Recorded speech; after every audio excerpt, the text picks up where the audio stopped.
देखिए, एससीआर के पीछे जो हमारा इकोनॉमिक विजन है उसके बारे में मैं यही कहना चाहूँगा कि दुनिया में बिना इकोनॉमिक ग्रोथ इंजन के कोई भी इकोनॉमी तेजी से आगे नहीं बढ़ सकती।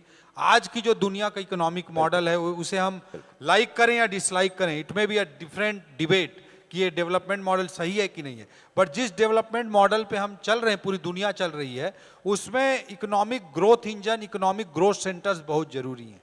जैसे न्यूयॉर्क का उदाहरण ले हम, न्यूयॉर्क की जो इकोनॉमी का साइज है इस $2.5 ट्रिलियन। बिल्कुल। न्यूयॉर्क मेट्रोपॉलिटन एरिया का, अकेले एक शहर का मान लीजिए, मेट्रोपॉलिटन एरिया का इकोनॉमी का साइज $2.5 ट्रिलियन है।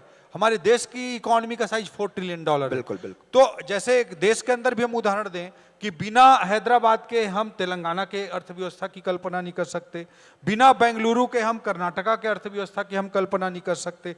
उसी तरह का ग्रोथ इंजन हमारे छत्तीसगढ़ में कोई विशेष रूप से नहीं बन पाया था। इसलिए नवा रायपुर, रायपुर, बीरगांव, हमारा दुर्ग, भिलाई, राजनांदगांव, इस तरह के एरिया को जोड़ते हुए एक इंटीग्रेटेड इकोनॉमिक प्लानिंग, ताकि इंफ्रास्ट्रक्चर का डेवलपमेंट करना हो, रोजगार हब्स का निर्माण करना हो, पब्लिक ट्रांसपोर्ट को ईज करना हो, आने वाले समय में रैपिड रेलवे ट्रांसपोर्ट सिस्टम करना हो या मेट्रो लाना हो, इस तरह के जो प्रोजेक्ट्स हों, जो जॉब हब्स क्रिएट करने हो, उसमें एक इकोनॉमिक और इंटीग्रेटेड प्लानिंग होगी तो उससे बड़ा बूस्ट मिलेगा।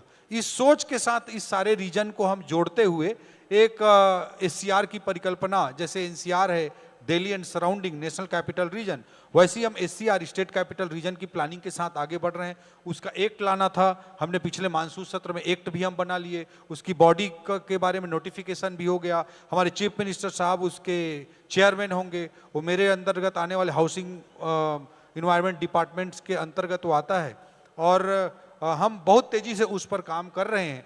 इससे हम इकोनॉमिक ग्रोथ को स्पीड अप कर पाएंगे और इससे जो रेवेन्यू क्रिएट होगा उससे बस्तर, सरगुजा, दुर्ग ग्रामीण क्षेत्रों का हम तेजी से विकास कर पाएंगे।